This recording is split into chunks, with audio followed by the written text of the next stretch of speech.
একটু জনাব ফয়েজ আহমেদ আপনার কাছে একটু যেতে চাই।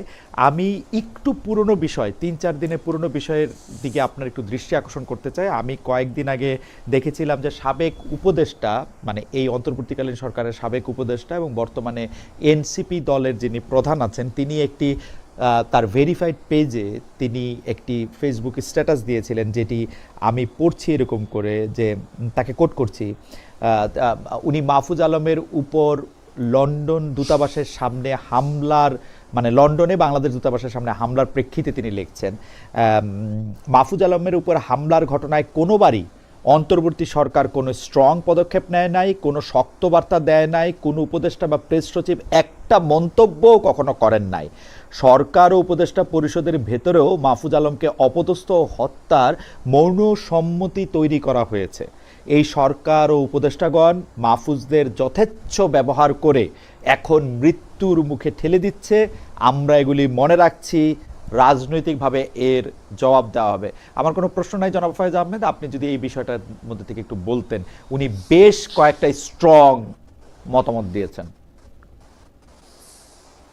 জি, খালিদ খালিদ ভাই, আপনাকে ধন্যবাদ। যারা আপনার এই শো এই মুহূর্তে দেখছেন তাদেরকে শুভেচ্ছা, একই সঙ্গে আমার সহ-আলোচক যিনি আছেন তাকেও শুভেচ্ছা। জনাব নাহিদ ইসলাম জুলাই আগস্টে বাংলাদেশে যেই গণ অভ্যুত্থান সংগঠিত হয়েছে, সেই গণ অভ্যুত্থানের সবচেয়ে বেশি উল্লেখ করার মতো যে মুখ, গণ অভ্যুত্থানের সবচেয়ে বড় পোস্টার বয় নাহিদ ইসলাম। কিন্তু একই সঙ্গে নাহিদ ইসলামের যদি বর্তমান পরিচয় দেখেন, তিনি একটি রাজনৈতিক দলকে প্রতিনিধিত্ব করেন। সো নাহিদ ইসলামের বক্তব্যের ক্ষেত্রে আপনি একই সঙ্গে যেমন অভ্যুত্থানের আমি যদি বলি যে আবেগের বিষয়টি আছে, একই সঙ্গে তার রাজনৈতিক অবস্থানও আছে। সুতরাং নাহিদ ইসলামের বক্তব্যের সরাসরি দেয়ার চেয়ে উপদেষ্টা জনাব মাহফুজ আলমের উপরে যেই হামলা চেষ্টার ঘটনা ঘটেছে লন্ডনে বা নিউ ইয়র্কে, এর প্রত্যেকটি ক্ষেত্রেই সরকারের দিক থেকে যা যা কূটনৈতিক চ্যানেলে করণীয় তার সব ধরনের পদক্ষেপ নেওয়া হয়েছে। এবং তিনি তার স্ট্যাটাসে যেই কথাটি ইঙ্গিত করেছেন যে কোনো উপদেষ্টা এটার প্রতিবাদ জানাননি, টু শব্দ করেননি বা প্রেস সেক্রেটারি করেননি, আমার কাছে মনে হয় ওনার কাছে যখন উনি ওই স্ট্যাটাস লেখেন সেই সময় পর্যন্ত তথ্যের খানিকটা ঘাটতি ছিল। তথ্যের ঘাটতির কারণে হয়তো ওনার ইমোশন আছে। অফকোর্স উনি জুলাই আগস্টের অভ্যুত্থানের সময় একসঙ্গে ওনারা নিশ্চিত মৃত্যু সামনে জেনেও জীবন বাজি রেখে লড়াই করেছেন। সেই ইমোশনাল রিলেশনশিপ তাদের মধ্যে রয়েছে, তারা একে অপরের খুব ঘনিষ্ঠ কমরেড, সেই জায়গা থেকে হয়তো এই মন্তব্য করেছেন। বাট সরকারের দিক থেকে যে সমস্ত উদ্যোগ নেওয়া যায় সমস্ত ক্ষেত্রে তার সবগুলি নেওয়া হয়েছে, কূটনৈতিক চ্যানেলে বলেন এবং সরকারের এখানকার ব্যবস্থা। যদি জনাব আহমেদ, আমি কি একটা বিষয় বলতে পারি যে আপনি বলছেন যে তারা পরস্পর ঘনিষ্ঠ কমরেড, অর্থাৎ জনাব নাহিদ ইসলাম এবং জনাব মাহফুজ আলম তারা পরস্পর ঘনিষ্ঠ।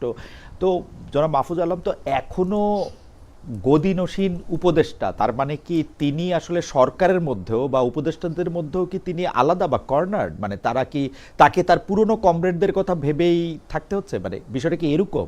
কারণ আপনি বলছেন যে তথ্যের ঘাটতি আছে, কিন্তু আমি কিন্তু প্রতি শব্দে শব্দে জনাব নাহিদ ইসলামের প্রতি শব্দে শব্দে আমি দেখছি যে তিনি এটা খুব আবেগের বশবর্তী হয়ে লিখেছেন তা না, তার দেয়ালে পিঠ ঠেকে গেছে বলে তিনি লিখছেন। মাহফুজ আলমকে অপদস্থ হত্যার মৌন সম্মতি তৈরি করা হয়েছে উপদেষ্টা পরিষদের ভিতরেও। যে দেয়ালে পিঠ ঠেকে গেছে, ঠিক ঠেকে গেছে কিনা এটা আমার জানা নেই, আপনি এক ধরনের ইন্টারপ্রেট করে নিচ্ছেন স্ট্যাটাস থেকে। জনাব জনাব মাহফুজ আলমের উপরে যে লন্ডনে বা নিউ ইয়র্কে যে হামলার ঘটনা ঘটেছে এটা অত্যন্ত ন্যাক্কারজনক এবং এটা খুবই পরিষ্কার যে এই হামলা কারা করেছে। তারা ঘোষণা দিয়ে হামলা করার চেষ্টা করেছে, যদিও মাহফুজ আলম ওখানে ছিলেন না যেখানে হামলাটি হয়েছে, বা মাহফুজ আলমকে টার্গেট যেভাবে করেছেন সেভাবে সরকারের দিক থেকে যে ধরনের কৌশলগত নিরাপত্তার জন্য যে সমস্ত কৌশল সেখানে নেওয়া হয় সেটা সাকসেসফুল হয়েছে বলেই কিন্তু মাহফুজ আলম আক্রান্ত হননি কোথাও। তারা চেষ্টা করেছে, যারা এই অভ্যুত্থানের বিরোধী শক্তি বা যারা পতিত পরাজিত ফেসিবাদ, তারা এই চেষ্টাটা করছেন। আপনি জানেন যে অভ্যুত্থানের পর বাংলাদেশ থেকে বহু আওয়ামী লীগের নেতা কর্মী তারা পালিয়ে গেছে, তাদের কেউ ভারতে আছে, কেউ লন্ডনে আছে, কেউ নিউ ইয়র্কে আছে, আর অন্যান্য দেশেও আছে। সেই জায়গায় তারা যেহেতু ওই দেশগুলিতে এই ধরনের ডেমনস্ট্রেশন করার ক্ষেত্রে এক ধরনের অবাধ সুযোগ রয়েছে, সেই সুযোগটি নিয়ে থাকেন। আরেকটি জিনিস খালিদ ভাই আমি আপনাকে একটু জাস্ট উল্লেখ করি, এটা আমার অভিজ্ঞতার জায়গা থেকে বা আমি বিভিন্ন প্রবাসীদের সঙ্গে কথা বলে যেটা জানতে পেরেছি সেই জায়গা থেকে বলি। লন্ডনেও যখন আমরা গিয়েছিলাম এই ধরনের পরিস্থিতি আমরা দেখেছি নিজে। তো সেখানে যেটা হয় যে এই যে এই ধরনের ডেমনস্ট্রেশনগুলি করার ক্ষেত্রে বেশ কিছু লোক থাকে লন্ডনে বা নিউ ইয়র্কে, এরা হচ্ছে অ্যাসাইলাম সিকার, তারা ওখানে অ্যাসাইলাম সিক করে।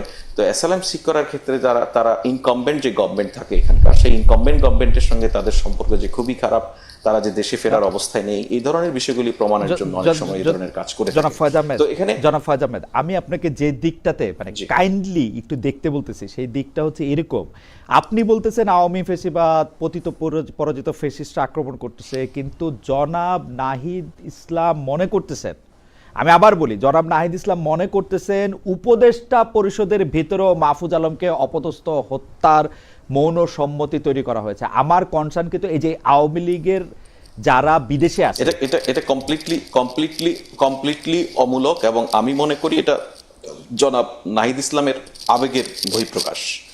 এটা আমরা তো উপদেষ্টা পরিষদে এটা আমরা ভাবতেও পারি না এই ধরনের কোনো কিছু, এটা মানে এটা ঠিক নয়। আমি যেটা আগেও বলছিলাম যে অভ্যুত্থানের শক্তি, অভ্যুত্থানের, জি আপনি শেষ করেন প্লিজ। এটা কিছুটা ইমোশন তো থাকবেই, সেই ইমোশনকে আমি সম্মান করি, শ্রদ্ধা করি, এবং জনাব নাহিদ ইসলামের প্রতি মাহফুজ আলমের প্রতি নাহিদ ইসলামের এই ধরনের ইমোশন থাকবে, এটা খুব স্বাভাবিক এবং থাকাই উচিত। মানে আর উপদেষ্টা পরিষদে আর কারো প্রতি থাকবে না নাহিদ ইসলামের কোনো ইমোশন? ডক্টর ইউনূসের প্রতি থাকবে না? আপনাদের প্রতি থাকবে না? দেখুন, উনি তো উপদেষ্টা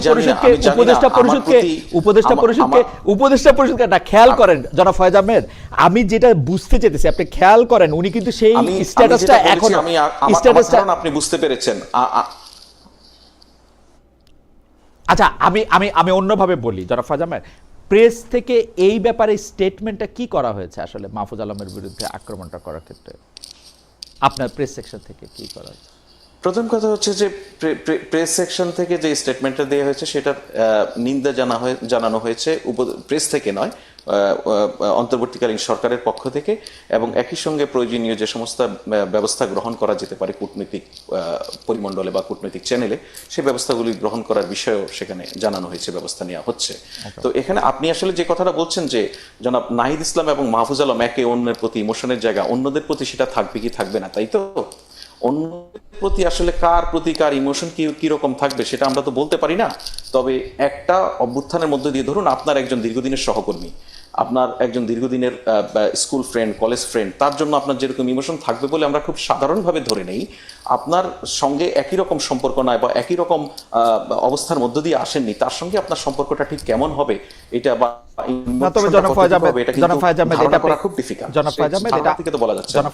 একটা ক্লাসরুম সিচুয়েশন ঠিক, আমার ব্যক্তিগত জীবনে ঠিক, কিন্তু আমি উপদেষ্টা হইলে বা উপদেষ্টা থাইকে পদত্যাগ করলে আরেকজন উপদেষ্টা, সে শুধু আমার ক্লাসমেট ছিল বলে আর 10টা উপদেষ্টা যারা আমার কলিগ ছিল তারা তাকে হত্যা করতে চাইতেছে, এটা আমি জীবনেও বলতাম না। That's for sure. আপনি বলতেন না, এখন আমি ঠিক আছে, আপনার জন্য শিওর একজন বলেছে, সেটাও সামনে শিওর আমাদের, তাই না? তো কিন্তু সেটা বলার মধ্যে কোনো জায়গা আছে নাকি? আমি বলছি সেই জায়গাটা পরিষ্কার এবং সবচেয়ে সুন্দর হবে আমার ধারণা আপনি যদি জনাব নাহিদ ইসলামকে এই বিষয়টি প্রশ্ন করতে পারেন। আমার কাছে মনে হয় যে জনাব নাহিদ ইসলাম এটাতে উত্তরই দিচ্ছেন, এটার মধ্যে প্রশ্নের জায়গা রাখেন নাই, তিনি সিদ্ধান্ত দিচ্ছেন এবং এটা তিনি প্রত্যাহারও করেন নাই। আমি আরেকটা লাইন সম্পর্কে খালি আপনি একটু দৃষ্টি আকর্ষণ করি, এই সরকার ও উপদেষ্টাগণ মাহফুজদের যথেচ্ছ ব্যবহার করে এখন মৃত্যুর মুখে ঠেলে দিচ্ছে। আপনি কি আর কিছু বলবেন? ওনার কাছে কোনো প্রশ্নের জায়গা আছে? উনি তো সিদ্ধান্ত দিচ্ছেন না। ওনার কাছে খালিদ ভাই, আপনি যদি বলেন প্রশ্নের জায়গায় নেই, তাহলে বাংলাদেশের আর কোনো মানুষ প্রশ্ন করতে পারবে না। আপনি হচ্ছেন প্রশ্ন। না আমার কাছে মনে হয় যে উনি সিদ্ধান্ত দিচ্ছেন ফয়েজ, আমার কাছে মনে হয় যে উনি সিদ্ধান্ত দিচ্ছেন। সেই বিবেচনায় আমি না, সিদ্ধান্তের প্রেক্ষিতে আমরা বহু প্রশ্ন করি। আচ্ছা, আমি আনফরচুনেটলি এই সাময়িক সময়ের জন্য সাংবাদিকতা করছি না, আমি তো সাংবাদিকতাই করেছি। আমরা তো বহু সিদ্ধান্তের উপরে প্রশ্ন করি, আমরা সিদ্ধান্তের উপরে প্রশ্ন করতে অভ্যস্ত।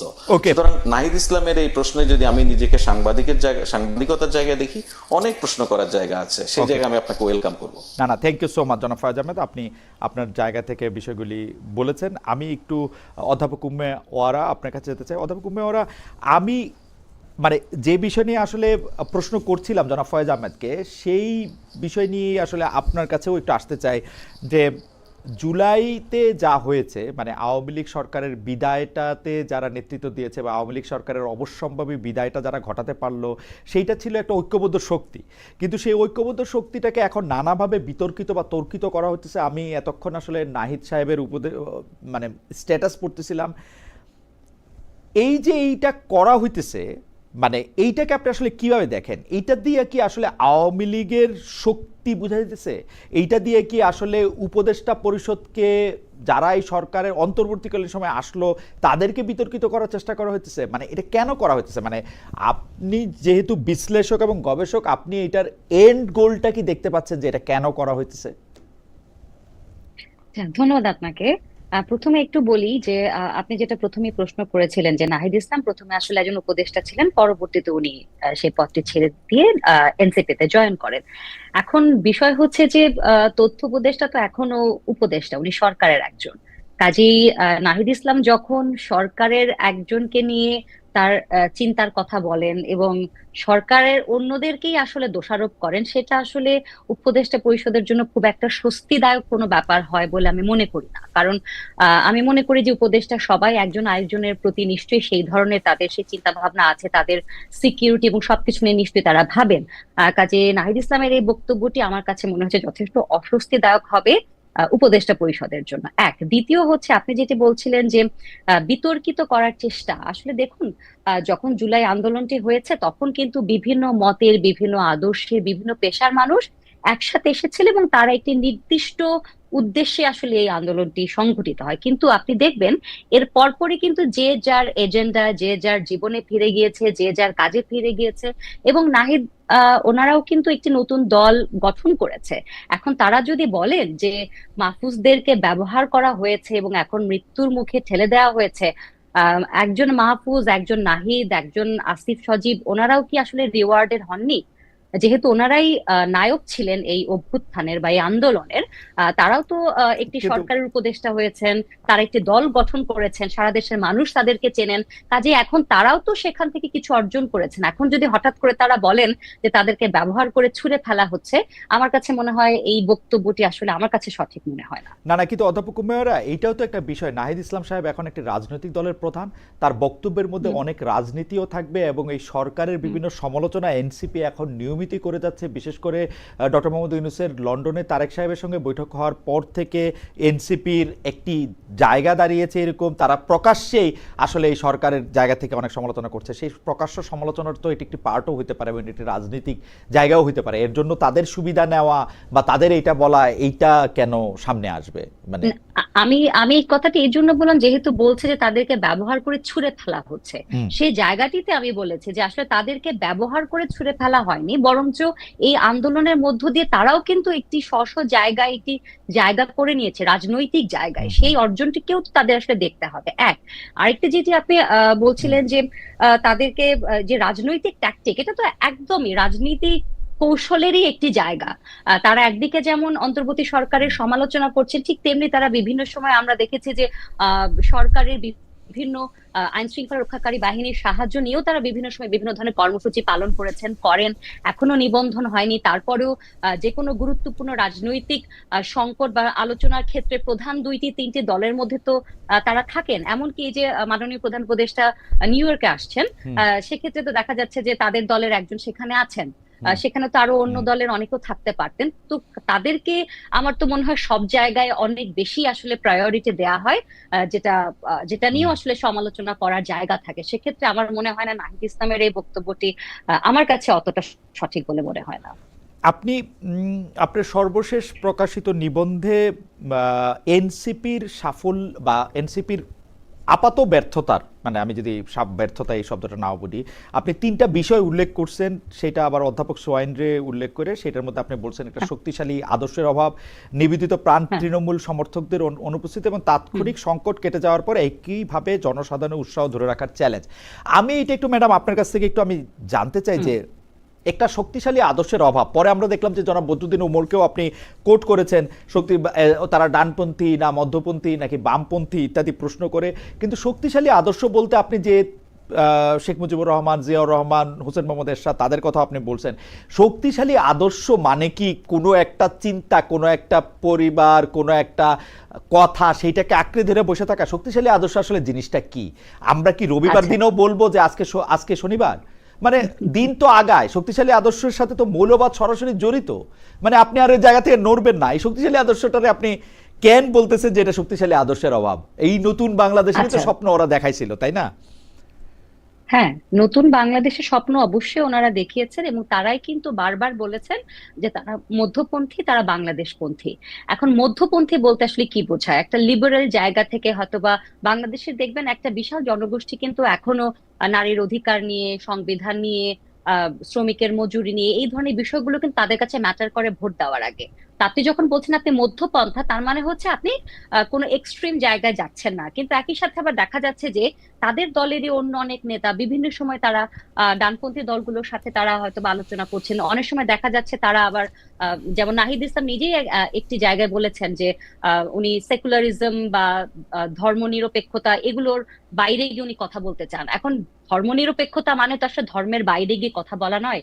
সেকুলারিজম মানেই তো মধ্যপন্থা, যে আপনি মনে করছেন সমস্ত ধর্মকে আপনি সমানভাবে দেখবেন এবং ধর্মের ভিত্তিতে কেউ সুবিধাও পাবে না, কেউ অসুবিধার মধ্যেও পড়বে না। কাজেই তাদের কথার মধ্যে কিন্তু এবং কাজের মধ্যে কিন্তু অনেক ধরনের সাংঘর্ষিক জায়গা ছিল। এবং আপনি যখন আওয়ামী লীগের কথা বলবেন তাদের একটি নির্দিষ্ট গোল, একটি উদ্দেশ্য থাকে। আপনি যখন বিএনপির কথা বলবেন, আপনি যখন জামায়াত ইসলামীর কথা বলবেন, প্রত্যেকটা দলেরই কিন্তু আপনি না জানেন যে না এই দলটি অধ্যাপক আসলে কি ওয়ারা, বলতে আমি চায়। আমি আপনার সাথে একটু দ্বিমত পোষণ করি। আপনার কি সত্যি মনে হয় আওয়ামী জি। লীগের একটা নির্দিষ্ট গোল ছিল? আওয়ামী লীগ মুখে ধরুন গণতন্ত্র সমাজতন্ত্রের কথা বলেছে, কিন্তু দুনিয়ার মৌলবাদী সংস্থার সাথে তাদের মতামত ছিল। এবং আপনার মনে থাকবে যে পাঠ্যপুস্তকে 52টি পরিবর্তন তারা করেছিল, যে একটি মানে সম্ভবত হেফাজতে ইসলামের আপত্তির মুখে তারা বারবার বাংলাদেশের মানুষকে একদিকে সেকুলারিজম দেখাইছে, আরেকদিকে ইসলামী মৌলবাদ দেখাইছে, আরেকদিকে এই মৌলবাদগুলিকে উস্কে দেওয়ার জন্য সব রকম কাজ করছে। সেইটাকে কি আপনি একটা কন্ডিশন এটা বলবেন কিনা? এক। না দুই আমি হচ্ছে জি দুই হচ্ছে আপনি যদি একটু খেয়াল করেন, আপনি এটা নিয়ে কাজ করেন, সেই জন্য আপনি নিশ্চয়ই বেশি করেই খেয়াল করেন বাংলাদেশে কিন্তু সেকুলারিজম বা ধর্মনিরপেক্ষতার মানে যেটা ডিকশনারি মিনিং, সেটা কিন্তু আসলে না। বাংলাদেশে ধর্মনিরপেক্ষতার মানে হচ্ছে যে ধর্ম করতেছে তাকে আলাদা করে আদার করে রাখা। ওইটাও আপনি রাইট, একটু অ্যাড্রেস রাইট, করবেন কিনা? Right, right. এখন দেখেন আমি যেটা বলছিলাম যে প্রত্যেকটা দলের একটা ফর্মাল একটা গোল বা উদ্দেশ্য, একটা তাদের কথা থাকে যে এই দলের কথা কোনটি, এই দলের কথা কোনটি। নির্বাচনী ইশতেহারে কিন্তু আমরা দেখি আচ্ছা বিএনপি এবার কি বলছে, জামায়াত ইসলামী কি বলছে, বা আমরা দেখবো এনসিপি কি বলছে। এখন আপনি সেগুলো কিভাবে কতখানি বাস্তবায়ন করবেন, ভোটের রাজনীতির পরে আপনি রাজনৈতিক কি কৌশল অবলম্বন করবেন, সেটা তো ভিন্ন আলাপ। কিন্তু আমি বলতে চাইছি একটি নতুন দল হিসেবে তারা যখন আসছে, একটি যোগ্য বিকল্প হিসেবে নিজেদেরকে সামনে দাঁড় করানোর চেষ্টা করছিলেন। যে বংশগত যে রাজনীতিগুলো আমাদের দেশে আছে বা ভারতীয় উপমহাদেশে আছে সেগুলোর বাইরে গিয়ে একদম সাধারণ পরিবার থেকে আসা যারা আন্দোলন করেছে তাদের নেতৃত্বে তারা যখন আসলো, প্রথমে কিন্তু প্রত্যেকে একটা আশাবাদী ছিলেন যে আচ্ছা তারা কি করবেন আমরা দেখি। কিন্তু আমরা দেখলাম যে তারা এখন পর্যন্ত তাদের গঠনতন্ত্র কি, তারা কোন বিষয়গুলোতে আসলে ফোকাস করতে চায়। এবং আরেকটি কথা কিন্তু বদরুদ্দিন ওমর বলেছেন যে এখন পর্যন্ত শ্রমিক কৃষকদের পক্ষেও তাদেরকে কথা বলতে দেখলাম না। দেখবেন তারা যখনই কোনো বিষয় নিয়ে আন্দোলন করছে, মাঠে নামছে, সেটা সাধারণত তাদের রাজনৈতিক কোনো উদ্দেশ্যকে মাথায় রেখে, কিন্তু যখনই কোনো মানবাধিকার লঙ্ঘন হচ্ছে সেগুলো নিয়ে তাদেরকে ততটা স্ট্রংলি কিন্তু আমরা আসলে মাঠে নামতে দেখি না। তো সেটাই আমি বলছি যে আপনি যখন বিকল্প হিসেবে নিজেকে দাঁড় করানোর চেষ্টা করবেন, আপনাকে আসলে মানুষের পালসটা বুঝতে হবে যে মানুষ আসলে আগে কোন বিষয়গুলো পায়নি রাজনৈতিক দল থেকে, এখন কোন বিষয়গুলো আপনি মানুষকে আসলে দিতে চাইছেন। সেই জায়গাটাতে তাদের ক্লারিটির জায়গাতে একটা সমস্যা ছিল। আর ওকে। দ্বিতীয়ত ধর্মের কথা যেটি বললেন আপনি, যে সেকুলারিজমের কথা, যে হ্যাঁ আমাদের দেশে আমরা ধর্ম নিরপেক্ষতা মানে ভাবি সে মানুষটি নাস্তিক, তিনি আসলে ধর্ম বিশ্বাস করেন না, বা এই ধরনের অনেক ধরনের কিছু ভুল ভ্রান্তি আমাদের মধ্যে রয়েছে। কিন্তু এটা কি আপনার মনে হয় না যে এই নতুন তরুণ দলটির একটি দায়িত্ব ছিল যে এই বিষয়গুলোকে আরো একটু ক্লারিফাই করা, এই বিষয়গুলো নিয়ে সামনে আসা, বা ধর্ম যে আসলে কাউকে সুবিধা দেয়া বা অসুবিধা দেওয়ার জায়গা না, এটা একটি একেবারে নিজস্ব একটি ব্যাপার, সেই আমার কাছে মনে জায়গাটা তো হয় আসলে আমাদের ক্লারিফাই করতে হবে। আমার কাছে মনে হয় যে আপনি শুধু এই ব্যাপারটাতে একটু এইটা দেখবেন কিনা, যে বাংলাদেশের রাজনীতিতে ধর্মকে যেভাবে ব্যবহার করা হয়েছে, বিশেষ করে আওয়ামী লীগ বিএনপি যেভাবে ব্যবহার করছে, যাদের নামের সাথে আসলে ইসলাম নাই, তারা যেভাবে ব্যবহার করছে, রাইট। তারপরে আইসা নতুন একটা রাজনৈতিক দলের জন্য মানে একটা ধর্মরে আলাদাভাবে ব্যবহার না করে একটা প্ল্যাটফর্ম দেওয়া, একটা বা একটা প্ল্যাটফর্মে কাজ করা, এটা কিন্তু আসলে খুবই জটিল। এবং তারা কিন্তু কোনোভাবেই, আপনারা যারা গবেষক আছেন, শিক্ষক আছেন, প্রাবন্ধিক আছেন, তাদের সহায়তা আসলে পায় নাই যে কিভাবে হইলে একটা মানুষকে আরেকটা জায়গা থেকে আদার করতে হবে না।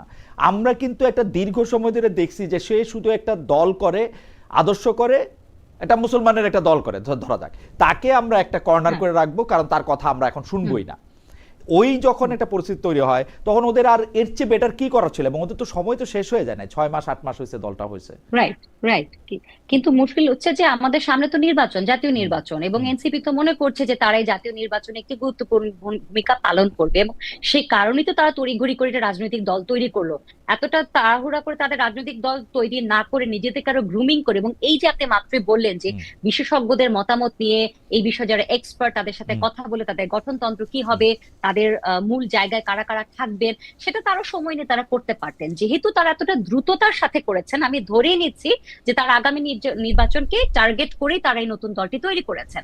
এখন আপনি যদি বলছেন যে বাংলাদেশি যে ধর্মকে প্রত্যেকটি রাজনৈতিক দলই বিভিন্ন ভাবে ব্যবহার করেছে, সেটি একটি নতুন রাজনৈতিক দলের পক্ষে আসলে সেটির বাইরে গিয়ে চিন্তা করা জটিল। কিন্তু তাহলে আপনি আমাকে বলেন, আমি তাহলে পুরনো দোকান থেকে দ্রব্য না কিনে নতুন দোকানে কেন যাব?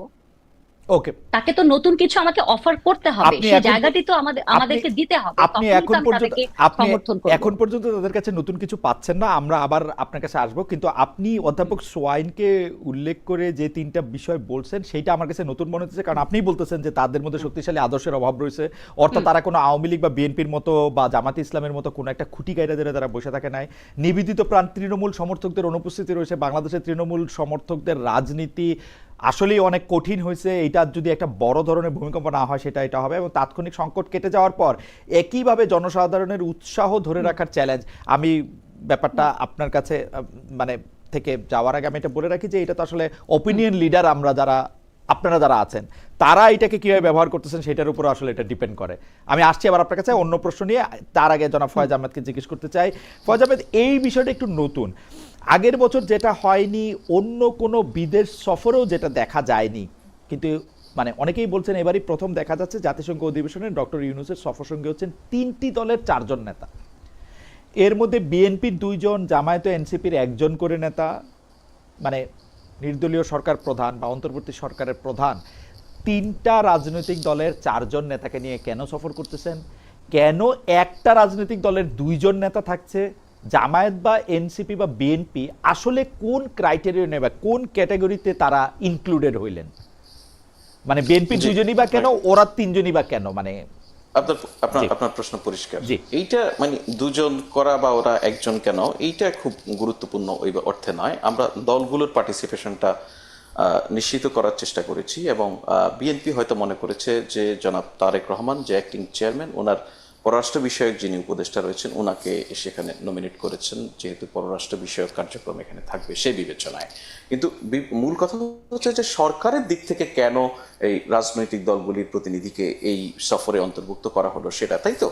না, তো এই সেখানে যদি 3টা দল আমরা এই 3টা দলটাও একটু বললেন, মানে কেন বিএনপি, হ্যাঁ, কেন এনসিপি, কেন জামাত ইসলামী? জি, বলবো বলবো তো সরকারের দিক থেকে মনে করা হচ্ছে যে এই যে জাতিসংঘের যে অধিবেশনে ইন্টারিম গভর্নমেন্টের প্রধান বাংলাদেশকে প্রতিনিধিত্ব করবেন, এইটা অলমোস্ট এই সরকারের শেষ দিকে এসে একটা বড় কর্মসূচি।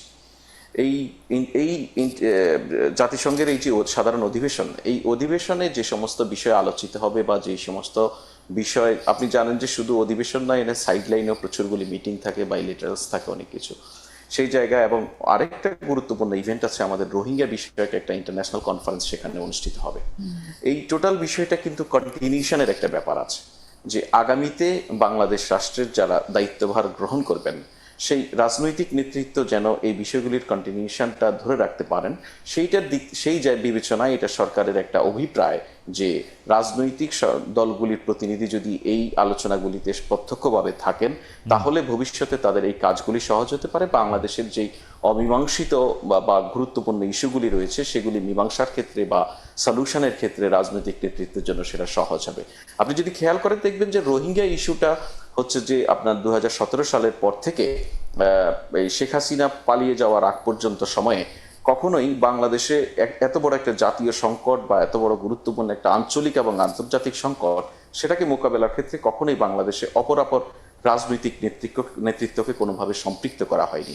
সাম্প্রতিক সময়ে আপনি যদি গত কয়েক সপ্তাহ আগে দেখেন যে কক্সবাজারে রোহিঙ্গা বিষয়ে একটি বড় সম্মেলন অনুষ্ঠিত হয়েছে, সেটিও আন্তর্জাতিক সম্মেলন ছিল। বিদেশ থেকে বিভিন্ন প্রতিনিধিরা এসেছেন, আমার বাংলাদেশে থাকা বিভিন্ন দূতাবাসের প্রতিনিধিরা, অ্যাম্বাসেডররা অংশ নিয়েছেন এবং রোহিঙ্গা প্রতিনিধিরা প্রথমবারের মতো নিজেদের কথাগুলি নিজেরা সেখানে বলেছেন। সেখানেও কিন্তু সরকার অনেকগুলি রাজনৈতিক দলের নেতৃত্বকে সেখানে সম্পৃক্ত করেছে, রাজনৈতিক দলের নেতৃত্বকে সরাসরি প্রত্যক্ষভাবে রোহিঙ্গা ক্রাইসিসের সঙ্গে পরিচয় করে দিয়েছে। আমি অন্য কথা যাওয়ার আগে একটু রোহিঙ্গাটা জিজ্ঞেস বলি। ডক্টর মোহাম্মদ ইউনূস বলেছিলেন আগামী ঈদ রোহিঙ্গারা তাদের নিজের দেশে গিয়ে করবেন, এই ব্যাপারটা কি ওই রাইট ট্র্যাকে আছে? মানে আগামী ঈদ আসতে হয়তো 3-4 মাস 5-6 মাস। আপনি যদি খেয়াল করেন দেখবেন খালিদ ভাই, আপনি রোহিঙ্গা ইস্যুটা গ্লোবাল যেই এজেন্ডার ক্যালেন্ডার সেখান থেকে আসলে হারিয়ে গিয়েছিল। অনেকগুলি আর ইউক্রেন ওয়ার সহ নানান গ্লোবাল গুরুত্বপূর্ণ ইস্যু এসে রোহিঙ্গা ইস্যুটা আমাদের বিশ্ব নেতৃত্বের যে আলোচনা, আমাদের যে ডোনার এজেন্সিস, ডোনার কান্ট্রিজ, তাদের এজেন্ডা থেকে হারিয়ে গিয়েছিল। প্রফেসর মোহাম্মদ ইউনূস দায়িত্ব গ্রহণের পর থেকেই উনি চেষ্টা করেছেন যে এই ইস্যুটা যেন হারিয়ে না যায়, এটা যেন একটা শান্তিপূর্ণ সলিউশনের দিকে আমরা যেতে পারি। মানুষের মুখে ঠোঁটে থাকুক, এই তো। মানুষের নয়, মূলত যারা আমাদের এখানে ফান্ডিং করে, দেখুন এদেরকে পরিচালনার জন্য বিপুল অর্থের ব্যাপার রয়েছে। এখানে তাদের শান্তিপূর্ণ প্রত্যাবর্তনের জন্য আন্তর্জাতিক বিভিন্ন প্লেয়ারের এখানে বড় বড় আমার মনে হয় আমরা রোহিঙ্গা ইস্যু নিয়ে আমরা আলাদা কথা বলতে পারি। আমার বিবেচনায় রোহিঙ্গা ইস্যু নিয়ে সরকার আওয়ামী লীগ সরকারের থেকে এক চুলো আগায় নাই, কিন্তু এটা পাবলিসিটির জায়গা থেকে অনেক বেশি ব্যবহার করা হচ্ছে। যাই হোক, এটা নিয়ে আমরা আলাদা করে কথা বলতে পারবো। আপনি এখন বলেন যে ঠিক আছে, এই রোহিঙ্গা ইস্যুটারেও যদি অ্যাড্রেস করতে আন্তর্জাতিকভাবে বিএনপি, এনসিপি এবং জামাতে ইসলামী, যেহেতু সরকার কি মনে করছে এই 3 দলই আসলে পরবর্তী রাষ্ট্র ক্ষমতায় আসবে, 3 দলের কেউ? খালিদ ভাই, এখানে আপনি যে জায়গাটা শেষ করতে চাচ্ছেন, আপনি একটা অপিনিয়ন দিয়ে শেষ করার ফলে আমি যদি সেটাতে একটা রেসপন্স না করি, তাহলে আমার প্রতি আপনার দিক থেকে একটু জুলুম হয়ে যাবে। ছোট্ট একটা রেসপন্স করি। ডেফিনেটলি আপনি যেটা বলছেন আওয়ামী লীগের থেকে এক চুলো আগায়নি। আমি একজন রিপোর্টার হিসেবে যখন ছিলাম, আমি দীর্ঘদিন রোহিঙ্গা ইস্যুটা কভার করেছি নানান ফর্মে। আপনি বিশ্বাস করেন আওয়ামী লীগ রোহিঙ্গা ইস্যুটাকে নিয়ে কোনোভাবে এগোতেই চায়নি। এই সরকার রোহিঙ্গা ইস্যুটি নিয়ে অত্যন্ত সিরিয়াস। এই সরকার রোহিঙ্গা ইস্যুটাকে নিয়ে এত ইনভলভমেন্ট তৈরি করেছে, সেখানে ফুড এইডের জায়গাটা বাড়ানোর বিষয়ে চেষ্টা করেছে, কিছুটা বাড়ানোর সক্ষম হয়েছে। এখানে আরো রোহিঙ্গা এসেছে, সেই জায়গাগুলিতে কাজ করা, তাদেরকে গ্লোবাল কমিউনিটিকে সেখানে এঙ্গেজ করা এবং প্রত্যাবর্তনের বিষয় নিয়ে প্রথমবারের মতো মিয়ানমারের কাছ থেকে রোহিঙ্গাদেরকে রোহিঙ্গা হিসেবে স্বীকৃতি আদায় করার বিষয়টা, এগুলিকে যদি আপনি বলেন এক চুলো আগায়নি, তাহলে আপনার সঙ্গে এটাকে আগানো যদি না বলা হয়। ঠিক আছে, না আপনি প্রত্যেকটা জিনিসই মানে আপনি যেহেতু ওই পারে আসেন, আমি এটা নিয়ে আসলে তর্ক করবো না, মানে আপনি ট্রুথ বেটার করে বলতেছেন আর কি। আচ্ছা, আমি শুধু আপনাকে এইটুক বলি যে আমি এইটাকে আগাইতে চাই নাই, আর আমি আগাইতে চেষ্টা করতেছি, মানে আগানো না। কিন্তু আমি মেসির মতো খেলতে চাই মানে এই যে আমি মেসির মতো খেলতে পারবো, ব্যাপারটা এরকম না। আমি বলতেছি হচ্ছে যে ফ্যাক্ট রিমেন্স, রোহিঙ্গাদের অবস্থা যেরকম ছিল, আমি আপনাকে আবার বলতেছি রোহিঙ্গাদের অবস্থা যেরকম ছিল, আপনি আমার ডেটা দেখান বা আপনার সাথে নিশ্চয়ই আমার আরো কথা হবে, এক চুলো তাদের অবস্থার পরিবর্তন হয় নাই। আপনারা মুখে বড় বড় কথা বলছেন। সামনে অ্যাক্সেস থাকে, আপনি যদি আপনার সামনে অ্যাক্সেস থাকে, আমি যদি আপনাকে একটা কুইক সার্চ দিতে বলি, আপনি দেখুন তো সর্বশেষ রোহিঙ্গা ক্যাম্পে খুনাখুনির ঘটনা কবে ঘটেছে। ও আচ্ছা, খুনাখুনি আপনাকে জাস্ট এতটুকু বললাম যে ক্যাম্পে একটা স্থিতিশীল পরিস্থিতি তৈরি করা সক্ষম হয়েছে। ক্যাম্পে এতগুলি গ্রুপকে একত্রিত করে তাদেরকে এই জায়গায় নিয়ে আসা সক্ষম হয়েছে যে আপনারা খুনাখুনি থামাইছেন, নিজেদের এটা ভালো। মানে আমি আপনাকে একটা, আপনি যে বললেন যে একচুলো কিছু এগোয়নি বা কিছুই হয়নি, সেখানে আছে সেই জায়গায় আমি বলি ফয়েজ, আমি বলি আপনারা যে বার্মা সরকারের সঙ্গেও কথা বলতেছেন, ওই রেবেল আর্মিটার সঙ্গেও কথা বলতেছেন, এইটা করে আপনারা একটা টাইম বম ওইখানে করতেছেন। দুইটা মারামারি লাগা প্রতিপক্ষের সঙ্গে আপনারা একই সঙ্গে কথা বলতেছেন এবং সেটা প্রকাশ্যে বলতেছেন যে আপনারা রেবেলদের সঙ্গে কথা বলতেছেন, সরকারের সঙ্গে কথা বলতেছেন। যাই হোক, আমি আজকে আমার এটা বিষয় না, আপনার সাথে এটা নিয়ে আমার কথা হবে। এটা নিয়ে নিশ্চয়ই আমারও এই অল্প বিস্তর একটু আমি খেয়াল করি এখানে কি হইতেছে, সেটা নিশ্চয়ই আপনার সাথে। আমি এটা শুধু জানতে চাই যে আপনারা রোহিঙ্গা বিষয়টি আন্তর্জাতিকভাবে যখন এটাকে সামনে নিয়ে আসবেন, তখন বিএনপি, এনসিপি এবং জামায়াতে ইসলামীকে যে আপনারা চুজ করলেন, আপনারা মনে করেন কিনা যে পরবর্তী সরকার এই 3টি দলের মধ্যে থেকেই আসলে গঠিত হবে?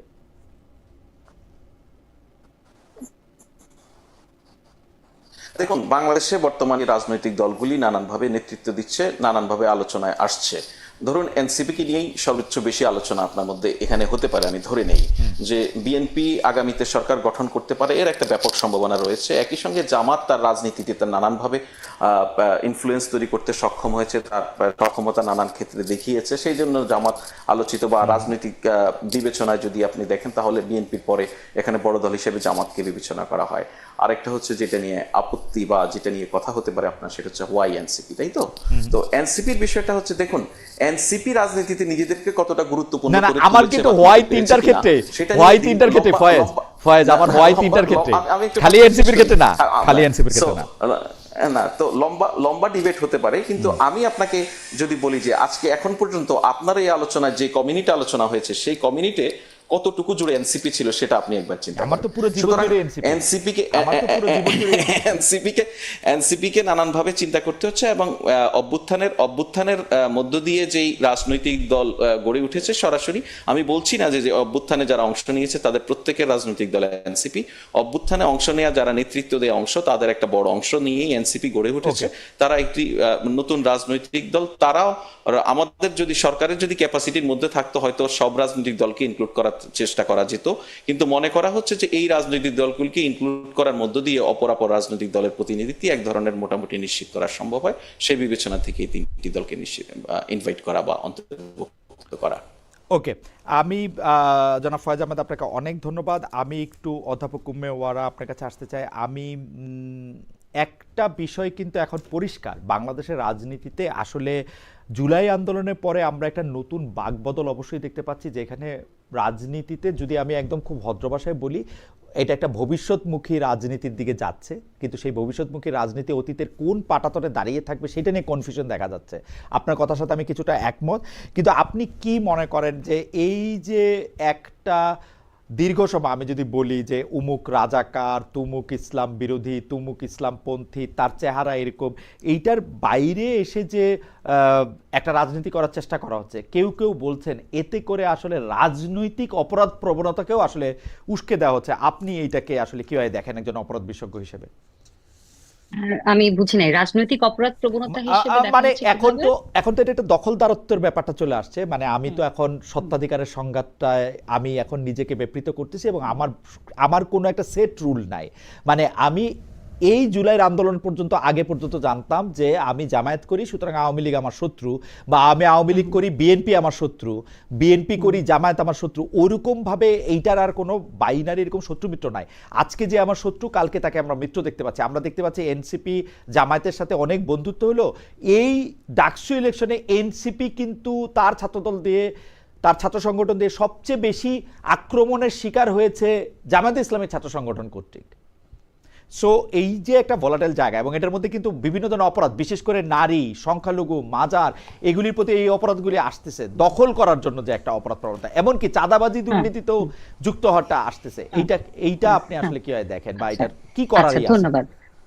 জি জি, বুঝতে পেরেছি। বিষয়টা হচ্ছে যে একটা হচ্ছে নির্বাচনে ঠিক আগে, তো এখন আসলে একজন আরেকজনের পক্ষে কথা বলবে, আবার পরের দিনই সে নির্বাচন তার বিপক্ষে কথা বলবে। একটা কথা বলে না যে রাজনীতি আসলে শেষ কথা বলে কিছু নাই, এবং আরেকটা শব্দ ব্যবহার করা হয় প্রেসার ট্যাকটিক্স। আপনি বিভিন্ন প্রেসার দিবেন, দিয়ে আপনি একটু নিজেদের মধ্যে একটু জোট করবেন, কার সাথে করবেন কার সাথে করবেন না, এগুলো আসলে এই গরম গরম কথাবার্তাগুলো আসলে সেই ট্যাকটিক্স এর একটা অংশ। সেটাকে আমি খুব একটা সিরিয়াসলি নেই না। এটা আমার মনে হয় নির্বাচন আগে বাংলাদেশের এটা একটা কালচার, যে এই ধরনের ঘটনা ঘটে থাকে।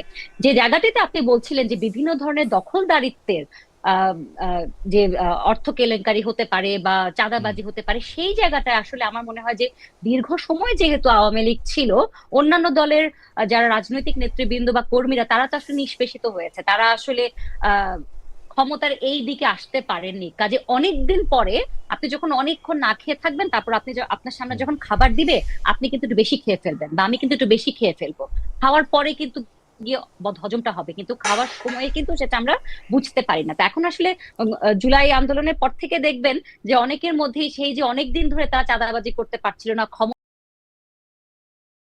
এটা ব্যবহার করতে পারছিল না, সেজন্য তাদের মধ্যে একটা, অনেকের মধ্যে দেখা গেছে যে এই ধরনের একটা দখলদারিত্বের একটা বিষয় রয়ে গেছে। আর তৃতীয়ত যেটি বলছেন যে নারীর প্রতি সহিংসতা, শিশুর প্রতি সহিংসতা, মানুষকে ধরে মেরে ফেলা, নদীতে লাশ পড়ে থাকা, এটা তো আমি একেবারেই বলবো যেটা সরকারের ব্যর্থতাই হবে। কারণ আহ, জনগণের জানমালের নিরাপত্তা রক্ষা করার দায়িত্ব তার রাজনৈতিক দলগুলোর না, সেটা একনিষ্ঠ দায়িত্ব হচ্ছে সরকারের। কাজেই সরকার এখানে বলতে পারে যে পুলিশ এখনো গুছিয়ে ওঠেনি, বা দেশের একটি ক্রান্তিকালীন সময়ে যাচ্ছে, যেটাই হোক 1 বছর কিন্তু চলে গিয়েছে, কিন্তু এখনো যদি আপনি জরিপগুলো দেখেন, পরিসংখ্যানগুলো দেখেন, আপনি দেখবেন যে নারী ও শিশুর প্রতি সহিংসতা মাজার ভাঙা। আজকেও কোথায় দেখলাম যে, আমার জায়গাটির কথা মনে নেই, মাইকে বলে তারপরে 4টি না 5টি মাজার ভাঙা হয়েছে। এখন পর্যন্ত প্রায় 1.5 শতাধিক মাজার ভাঙা হয়েছে। এখন পর্যন্ত অনেক ধরনের ঘটনা ঘটেছে, তৌহিদি জনতা, মব, সন্ত্রাস, এগুলো নিয়ে আমরা অনেক কথা বলেছি। এটা তো আসলে সরকারের ব্যর্থতা, এটা নিতে হবে, কিচ্ছু করার নেই। আমি যদি সরকারে থাকতাম তাহলে আমাকেও এই কথাটি শুনতে হতো। আমি যখন এখন এদিকে আছি, আমাকে আসলে সেই সত্যিটাই বলতে হবে যে এগুলো আসলে নিয়ন্ত্রণ করবার দায়িত্ব একেবারেই সরকার। এটা যদি বেড়ে যায় এই অপরাধগুলো, সেটা আমাকে বলতে হবে সেটা সরকার ঠিকভাবে সেটিকে আসলে মেনটেন করতে পারেনি। ওকে, এখন আমি একটু প্রেস সেকশনের ব্যাপারটার মধ্যে আসি। আমরা কিন্তু অঙ্ক করে বুঝতে পারি দেশে যখন এরকম খারাপ অবস্থা হবে তখন প্রেস সচিব বলছেন যে এমন কেউ যে মাজার হামলার ঘটনাটাতেও বা অন্য কোনো নাশকতার ঘটনাটাতেও, যেমন লন্ডনের ঘটনাতেও প্রেস সচিব বা প্রেসের পক্ষ থেকে বলা হচ্ছে যে এটা আওয়ামী লীগ যারা ঘনিষ্ঠ আছেন তারা করতেছেন। আমাদেরও তো এটা মনে হয় যে এতে করে তো আসলে আওয়ামী লীগেরই লাভ হইতেছে। আপনিও এরকম মনে করেন না যে এই কাজগুলিতে যেহেতু আওয়ামী লীগ বেনিফিটেড হইতেছে, অপরাধ বিজ্ঞানের সেই থিওরিতে যে মোটিভ যার অপরাধ তার, তো সেই মোটিভটা তো আওয়ামী লীগেরই, তাই না? আর কার না হবে? আসলে মানে সরকারের বা আপনি বিএনপির কারোই তো কোনো লাভ নাই। না, আপনি একটু আগে যেটা বললেন না যে বাইনারির হুম ওই হুম রাজনীতিটা এখনো আছে কিনা, হুম আসলে আছে। কিন্তু হুম যেমন আপনার সাথেই গত সপ্তাহে দেখলাম যে ডক্টর জাহিদুর রহমানকে নিয়ে উনি হুম ইসলাম নিয়ে কিছু কথা বলছেন, এরপরে হুম দেখলাম ওনাকে নিয়ে অনেক ধরনের মেম হচ্ছে, অনেক হুম ধরনের ভিডিও হচ্ছে, নাস্তিক, এগুলো হুম হচ্ছে। এগুলো এই ট্যাগ দেওয়ার রাজনীতি থেকে আসলে কিন্তু আমরা বের হয়ে আসি নাই। আর দ্বিতীয় যে কথা আপনি যদি বলছেন যে আওয়ামী লীগের লাভ হবে, হুম আওয়ামী লীগ তো এখন আসলে ফর্মালি দেশে নাই। তারপরেও আপনি যদি মনে করেন তারা নির্বাচন যেন না হয় বা বিশৃঙ্খলা সৃষ্টির চেষ্টা করে, যে কোনো বিরোধী দলই তো আসলে সেটি চেষ্টা করে। যখন আওয়ামী লীগ সরকারে ছিল তখন কি বিরোধী দল চেষ্টা করেনি হুম অরাজকতা তৈরি করার, হুম বিশৃঙ্খলা তৈরি করার? এটা তো হুম একটা নর্মাল ট্যাকটিক্স। কাজে এখানে কে লাভ হবে, কার ক্ষতি হবে, সেটি না দেখে আমি দেখবো যে সরকার আসলে এটিকে কতখানি নিয়ন্ত্রণ করতে পারছে।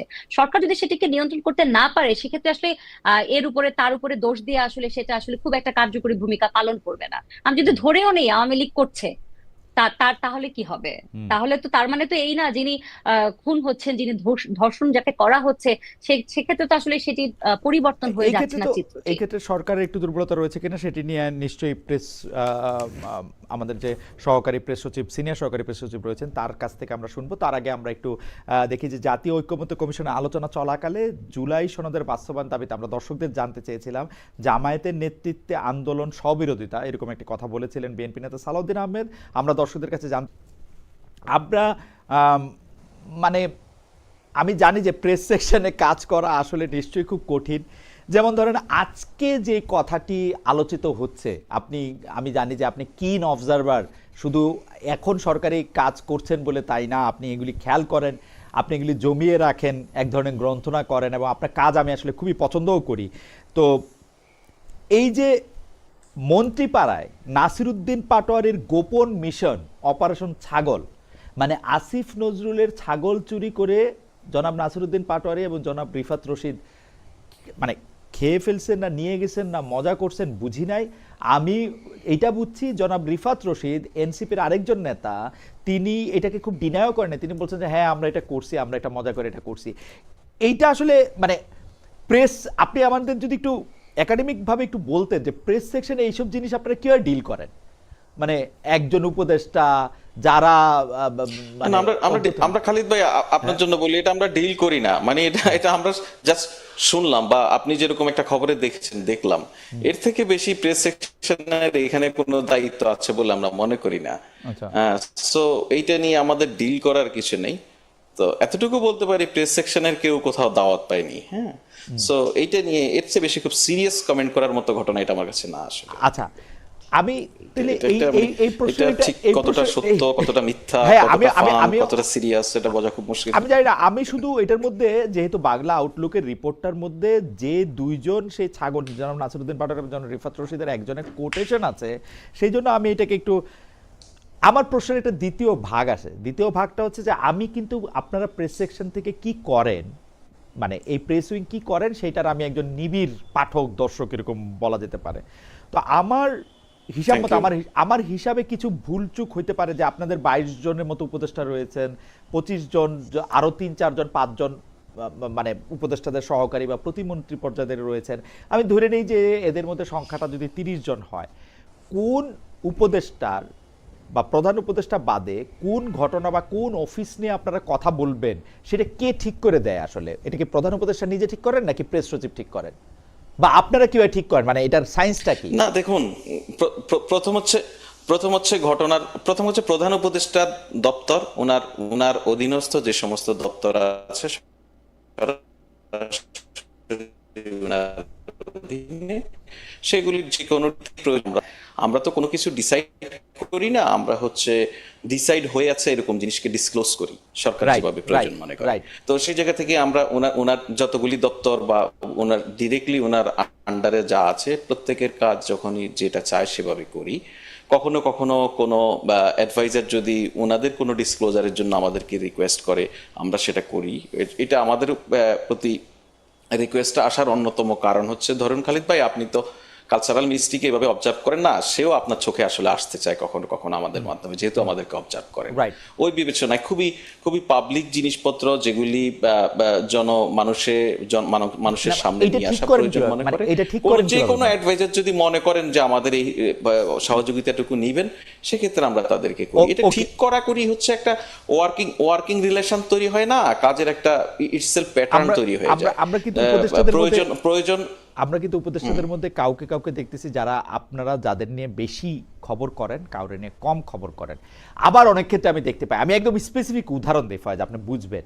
মানে ভাই, একই, আপনি তো যেটা বলছেন তাতে উপদেষ্টারা আমাদেরকে পক্ষপাত মনে করবে, কেউ কেউ মনে করবে আমরা তাদের না না, কারণ আপনি পক্ষপাত করতেছেন তো, পক্ষপাত করতেছেন তো। অন্ততপক্ষে 12-13 জন উপদেষ্টা আপনাদের মানে আপনাদের লাইটেই নাই, 8-10 জন আছে। সেটা কেন আছে সেটাই আমি একটু বুঝতে চাইতেছি।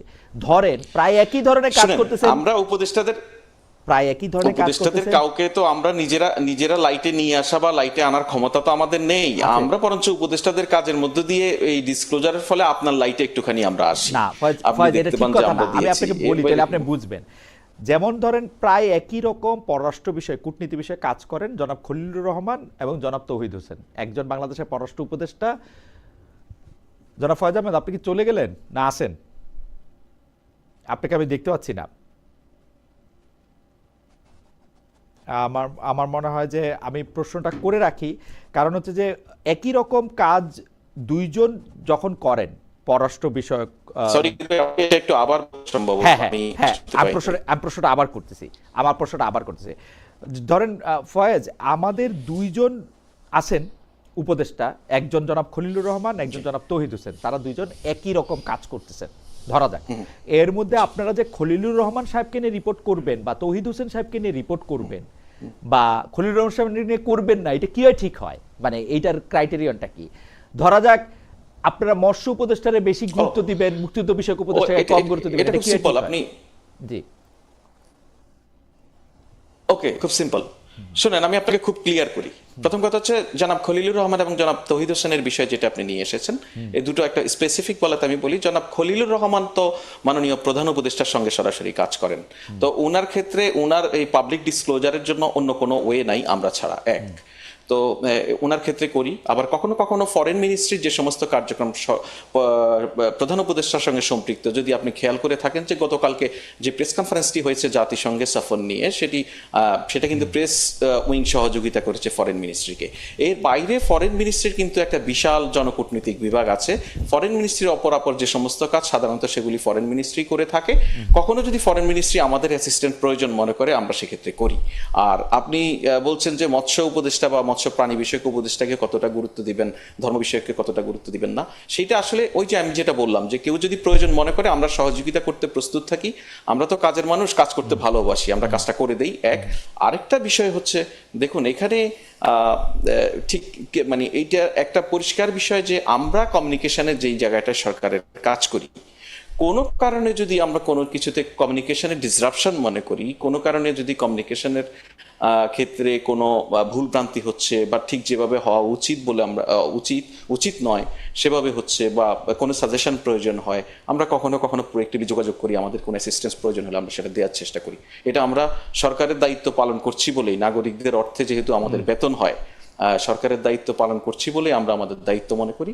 যদি সহযোগিতা কারো প্রয়োজন হয় সেক্ষেত্রে আমরা ইচ অ্যান্ড এভরি মিনিস্ট্রি, কখনো কখনো আপনি দেখে থাকবেন আমরা কোনো কোনো জেলার ডিসির অথবা কোনো কোনো থানার ওসির, এসপির, তাদেরও সহযোগিতা করি এই সমস্ত ক্ষেত্রে, পাবলিক ডিসক্লোজারের ক্ষেত্রে।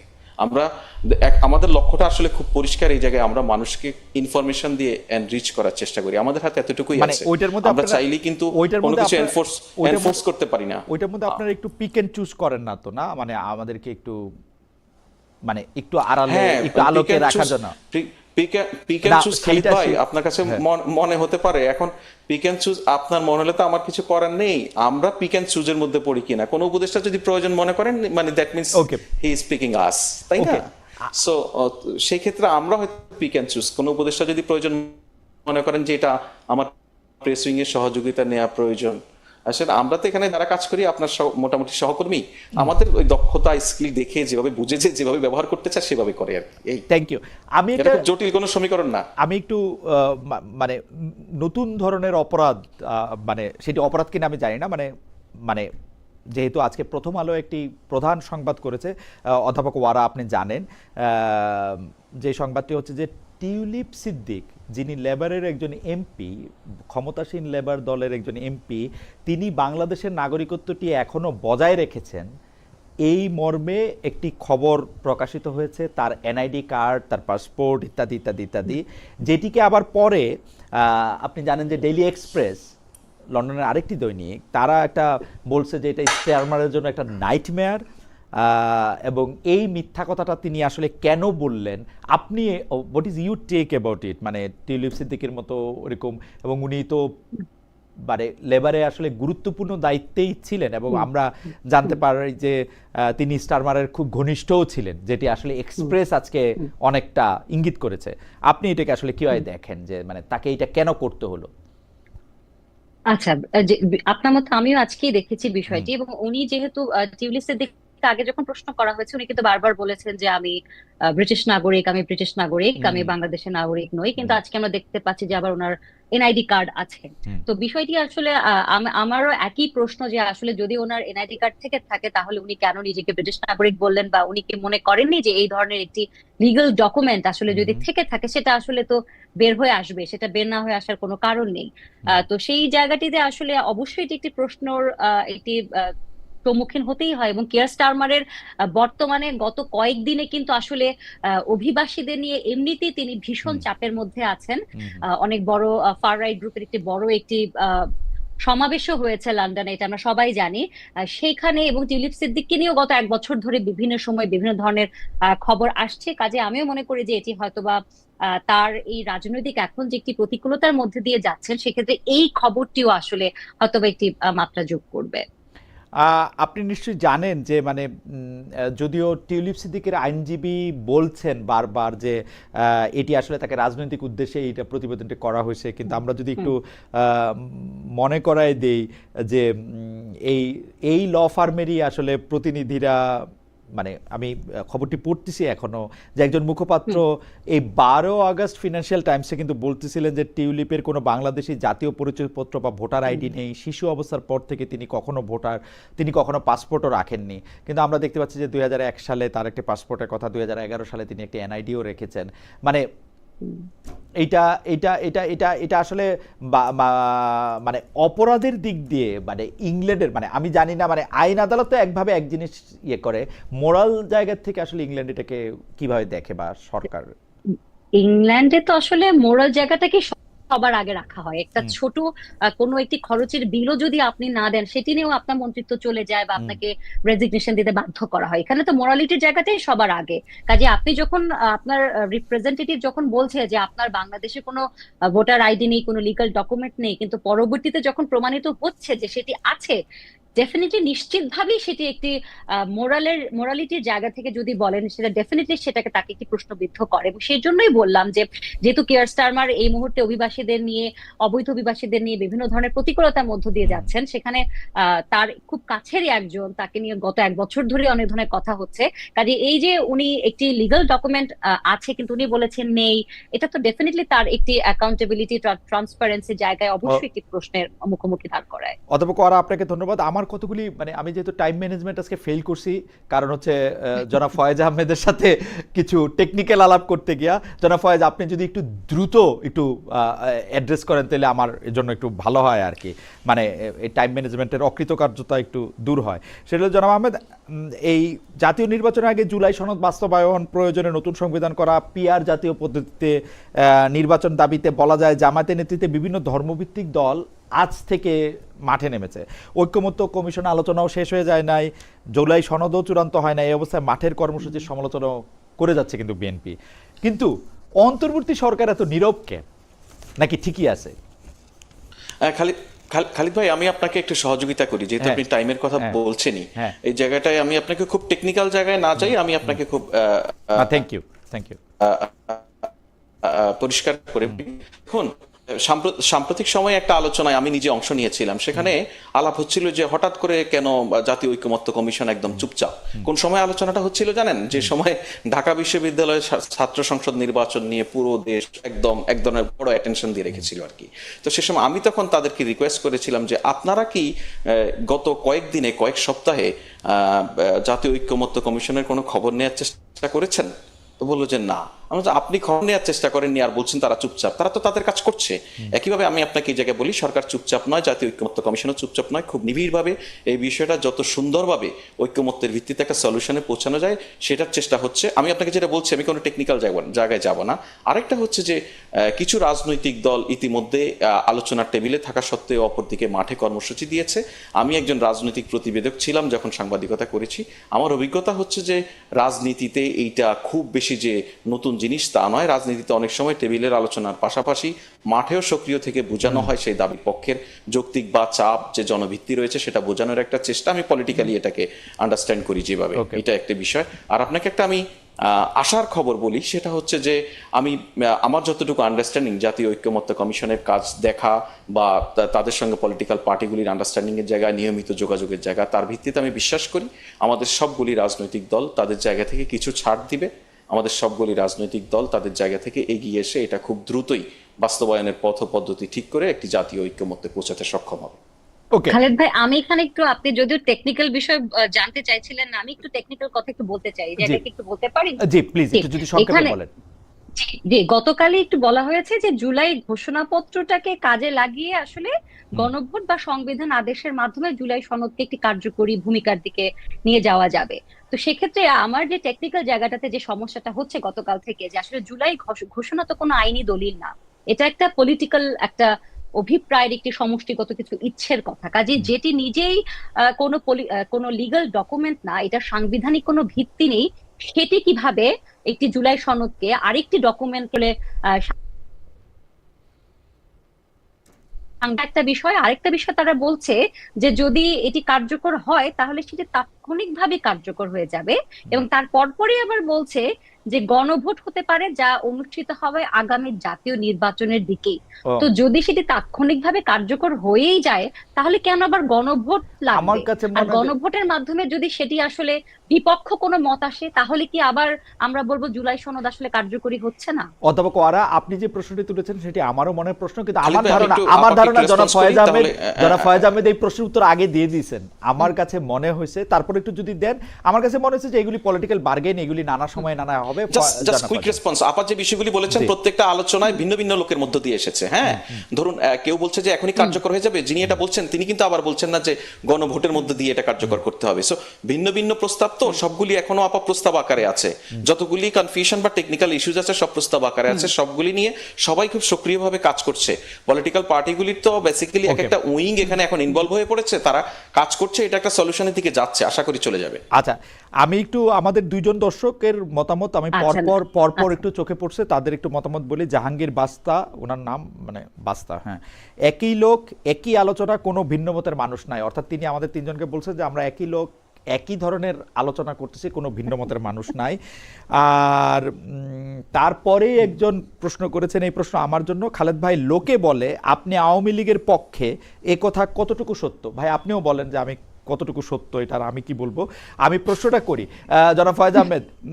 প্রশ্নটা হচ্ছে যে সম্প্রতি প্রধান উপদেষ্টা প্রেস সচিব জনাব শফিকুল আলম অনেকটা সরকারের ভাষ্য হিসেবেই বলেছেন পৃথিবীর কোনো শক্তি ফেব্রুয়ারি জাতীয় নির্বাচন ঠেকিয়ে রাখতে পারবে না। সেই বক্তব্যে তিনি কার্যক্রম নিষিদ্ধ থাকা আওয়ামী লীগের সাম্প্রতিক ঝটিকা মিছিল নিয়েও কথা বলেছেন। এই প্রশ্নটি আসলে জনাব অধ্যাপক ওয়ারাও একটু নিশ্চয়ই বলবেন, নির্বাচন আয়োজনে তার বক্তব্য কি আওয়ামী লীগের প্রতি হুঁশিয়ারি, নাকি জুলাই মিত্রদের মধ্যে যারা নির্বাচনে অনাগ্রহী তাদেরকে আকৃষ্ট করার জন্য? তা আপনারা কি মনে করতেছেন যে আওয়ামী লীগ আসলে ইলেকশনটা পিছাতে চাইতেছে অ্যাক্টিভলি?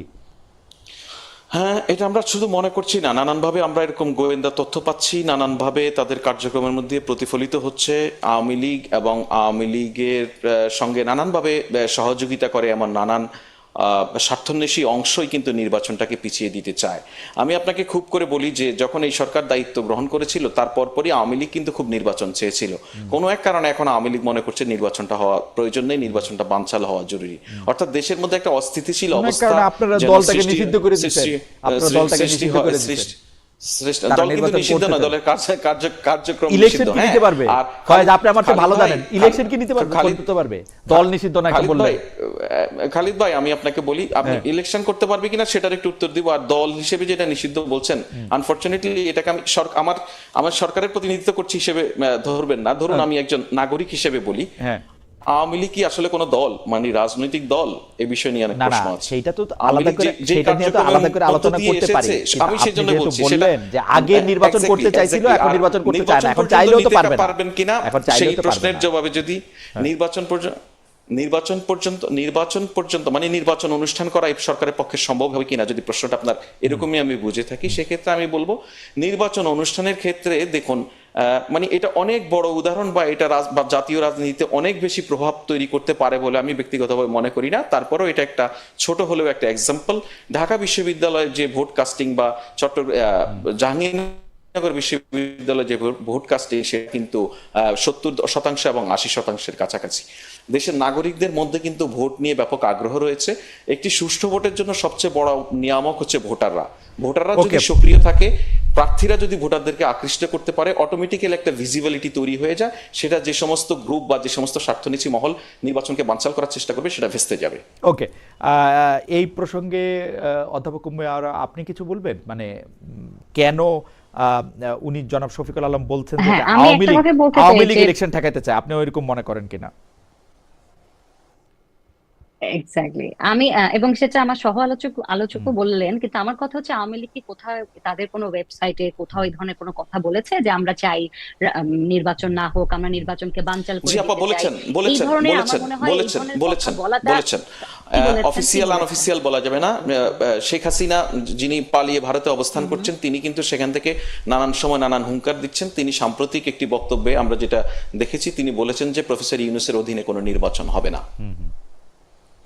ওকে, মানে আওয়ামী লীগের বক্তব্য হিসেবে যদি আওয়ামী লীগের বক্তব্য এখনো সেই ধরনের পাওয়ারফুল একটি জায়গায় আছেন যে তার বক্তব্যটিকে আপনি কিছু মনে করবেন, আপনি তো অপরাধ বিজ্ঞানের শিক্ষক, আমি মনে করা দিয়ে কিছু বলতে চাই না। আমি প্রতিটি ছোট এবং বড় থ্রেটকেই স্বাভাবিকভাবে আইন শৃঙ্খলা বাহিনী যেভাবে অ্যানালিসিস করে, তাদের যে ধরনের মেকানিজম তৈরি করা দরকার, তাদের যে ধরনের প্রস্তুতি থাকা দরকার, সেভাবে নিবে বলেই মনে করি। থাকতেই পারে যে কোনো নির্বাচনের আগে থ্রেট থাকতেই পারে, আমি আপনার সঙ্গে একমত। বলছি যে থ্রেট থাকতেই পারে, আর কেউ ষড়যন্ত্র করতেই পারে, কেউ অনেক ধরনের থ্রেট দিতেই পারে, কিন্তু সেটিকে আসলে কেন্দ্র করে একটি মন্তব্য যখন আসে, তখন আসলে মনে হয় যে বিষয়টাকে আপনারা অনেক সিরিয়াসলি নিচ্ছেন। না, আমার কাছে যতগুলি ঘটনা, ছোট থ্রেট বড় থ্রেট, সবগুলিকে সিরিয়াসলি নিচ্ছি। ওকে, ঠিক আছে, ছোট থ্রেট বড় থ্রেটের মধ্যে এখন যারা জামায়াতে ইসলামী যখন পিআর বা অন্যান্য বিষয় নিয়ে আসলে আন্দোলনে যাচ্ছে, বলতেছে আগের নির্বাচন মানে গণভোট না করে জাতীয় নির্বাচন করা যাবে না, তাদেরকেও আপনারা মনে করেন যে এটা আসলে আওয়ামী লীগকে ফেসিলিটেট করার জন্য তারা করতেছে, নাকি আওয়ামী লীগ যে নির্বাচনটা বানচাল করতে চায় এটা তারা বুঝতেছে না? আপনি গোয়েন্দা সংস্থার কথাও বলতেছিলেন, ফয়েজ আহমেদ। হ্যাঁ, যে দেখুন, আওয়ামী লীগ নির্বাচন বানচাল করতে চায় এটা আমি বোধ করি আমাদের দেশের সবগুলি ক্রিয়াশীল গণতান্ত্রিক রাজনৈতিক দল বোঝে, এবং বোঝে বলেই আপনি যদি এই যে জামাত সহ বেশ কিছু ইসলামিক রাজনৈতিক দল এখন যুগপৎভাবে পিয়ার পদ্ধতির দাবিতে আন্দোলন করছে, আপনি একই সঙ্গে দেখুন তারা কিন্তু আলোচনার টেবিল থেকে নিজেদেরকে প্রত্যাহার করে নেয়নি, তারা আলোচনায়ও আছে। অর্থাৎ গণতান্ত্রিক প্রক্রিয়ায় যা যা হওয়া দরকার তার মধ্যেই আছে, এবং আমরা এই সরকার যেভাবে পরিচালিত হয় তার একটা অন্যতম ধরন হচ্ছে রাজনৈতিক দলগুলির সঙ্গে প্রকাশ্য অপ্রকাশ্যে নানান ধরনের যোগাযোগের ভিত্তিতেই হয়। সেক্ষেত্রে আমাদের কাছে এখন পর্যন্ত রাজনৈতিক দলগুলি থেকে এমন কোনো বার্তা নেই যে বার্তার ফলে আমরা মনে করি এই এক্সিস্টিং পলিটিক্যাল পার্টিগুলির কেউ না কেউ নির্বাচনের জন্য বাধা হয়ে উঠতে পারে। ওকে, সর্বশেষ প্রসঙ্গ, এই প্রসঙ্গের মধ্যে অধ্যাপক ওয়ারার কাছ থেকে আমরা শেষ কথা শুনবো। আমি জনাব ফয়েজের কাছে একটু শুনতে চাই যে ভারতের সাথে এই সরকারের সম্পর্ক নিয়ে আমরা নানা ধরনের কথা শুনতেছি। এক হচ্ছে যে এই সরকার আসলে ভারতের মতোই, মানে আওয়ামী লীগের মতোই আসলে ভারতের সাথে এক ধরনের কি বলবো তেলতেলে সম্পর্ক বজায় রেখেছে, এক ধরনের অনুগামিতার সম্পর্ক বজায় রেখেছে, সীমান্তে হত্যা থামে নাই, পুশিন চেষ্টা আছে, রপ্তানি বাণিজ্যে নানা ধরনের বাধা আছে, আদানির বিল বেশি করে দেওয়া হইতেছে যেটা আগেও দেওয়া হইতো, ইলিশ মাছ পাঠানো হইতেছে, আম পাঠানো হইতেছে। ডক্টর ইউনূস শেখ হাসিনার মতোই এর মানে আওয়ামী লীগের আমলে যেসব চুক্তিগুলি শেখ হাসিনা করেছিলেন বলে বলা হয়েছে তার একটাও কোনো প্রকাশ্যে আনা হয় নাই, বাদ করা তো অনেক দূরের কথা। আপনাদের আসলে এই ব্যাপারে কি অবস্থান? আমি এই সমস্ত বিষয়ে খালিদ ভাই একটা ছোট্ট উদাহরণ দিলে সম্ভবত আপনার এবং আপনার দর্শকদের কাছে পরিষ্কার হয়ে যাবে। একটু আগে একজন দর্শক আপনাকে কমেন্ট করেছে না যে খালিদ ভাই আপনাকে আওয়ামী লীগ মনে করা হয়, আপনি আসলে আওয়ামী লীগ কিনা, এটা অনেকটা এরকম আমাকে আওয়ামী লীগ মনে করা হয়। আর আরেকটা বিষয় সেটা বলে বলছে যে আপনি কতটা আওয়ামী লীগ না কি জানি। ও আচ্ছা, হ্যাঁ হ্যাঁ হ্যাঁ, কাছাকাছি ঠিকই বলছেন। রাইট। সো ওই আর কি, এই ভারতের সঙ্গে সম্পর্ক বা অন্য কোনো দেশের সঙ্গে, শুনেন এই সরকারের সহ বাংলাদেশের বর্তমান কূটনৈতিক যে সম্পর্কের জায়গায় পজিশনটা খুব পরিষ্কার। আমাদের সব দেশের সঙ্গে সম্পর্ক থাকবে, সুসম্পর্ক থাকবে, সেটা হবে ন্যায্যতা এবং হিসার ভিত্তিতে। আমরা কাউকে আন্ডিও কিছু দিব না, কারো কাছ থেকে আন্ডি কিছু চাইব না। সেইটা তো আপনি বই খাতার কথা বললেন, কিন্তু আওয়ামী লীগের সাথে শেখ হাসিনা যে গোলামের চুক্তিগুলি কূটনৈতিক সম্পর্কটা খুব বই খাতার ভাই, গোলামের চুক্তিগুলি করছিল সেগুলি সামনে আনেন নাই কেন? কূটনৈতিক সম্পর্ক বই খাতার, ডক্টর ইউনূস বইলা আসে যে ইয়াসুদা নিয়ে যাব। শুনেন আমি এখানে বলি, আপনি যে চুক্তির কথা বলছেন আমি আপনাকে অনুরোধ করব এটা নিয়ে আপনি প্রয়োজনে একটা টিম নিয়ে আলাদাভাবে কাজ করেন, এটা নিয়ে অনেক কিছু করা যাবে, করার সুযোগ আছে খালিদ ভাই। মানে আপনি আমারে তো কাজ দিতেছেন, অ্যাসাইনমেন্ট দিতেছেন, আপনি তো আমারে অ্যাসাইনমেন্ট দিতেছেন, মানে আপনারা নিজেরা অ্যাসাইনমেন্ট দিয়েন না। পাবলিকলি যেহেতু আসে নাই, পাবলিক অনেক কিছু খালিদ অনেক কিছু যেহেতু পাবলিকলি আসে নাই, অনেক কিছু মানুষ সময় মতো নিশ্চয়ই জানতে পারবে, এসব নিয়ে অনেক কাজ হচ্ছে। আচ্ছা ঠিক আছে, আমি শুধু একটা বিষয়, আমাদের গবেষক দল, আমি অধ্যাপক উম্মে আওয়ারের কাছে যাওয়ার জন্য আমি একটু মানে আমাদের গবেষকদের মধ্যে জনাব তায়েব আমাকে একটু দুটা লাইন আপনার উদ্দেশ্যে পড়তে বলছেন। এক, এটা হচ্ছে রোহিঙ্গাদের প্রসঙ্গে, আমরা এটা নিয়ে কিন্তু আলাপ করব না, আমি শুধু টাইমটা বলে রাখি। ডোনাল্ড ট্রাম্প তহবিল বন্ধ করার পরে ক্যাম্পের রোহিঙ্গা শিশুদের শিক্ষা কার্যক্রম বন্ধ হয়ে গেছে। দুই, রোহিঙ্গা প্রত্যাবাসন সংখ্যা নির্ধারণ আগের সরকারের ধারাবাহিক একটি কর্মসূচি। আর আমরা কখনো বলিনি এগুলো আমরা করেছি, আমরা কখনো বলিনি, আমরা বলছি যে আগের সরকারের সময় যে রোহিঙ্গা সরকারের নির্ধারণ, সেই নির্ধারণের একটা ভেরিফিকেশন পর্যায়ে ছিল, তারা একটা সংখ্যা জানিয়েছে, এবং তারা বিমস্টেকের সময় যে প্রেস কনফারেন্স বা আমাদের যে প্রেস স্টেটমেন্ট সেটা যদি আপনার দেখার সুযোগ থাকে আপনি দেখবেন একটি বারও আমরা বলি নাই যে আমরা এই সংখ্যা আদায় করেছি বা এই ধরনের কিছু। এটা আমাদের কোনো অপিনিয়ন না, অন্য কোনো জায়গায় যদি কেউ কোনোভাবে বলে থাকে এটা তাদের বিষয়। ওকে, থ্যাংক ইউ। অধ্যাপক ওয়ারা, আপনি যদি এই প্রসঙ্গটার মধ্যে একটু বলেন যে।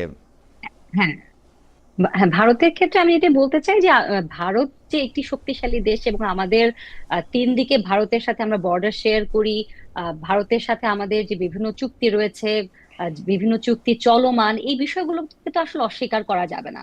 এখন এক একটি সরকারের সাথে এক একটি দেশের সম্পর্ক কখনো কিছুটা ভালো হবে, কখনো কিছুটা কম ভালো থাকবে, এটা কিন্তু স্বাভাবিক প্রক্রিয়া। কিন্তু কখনোই আমার মনে হয় যে একটি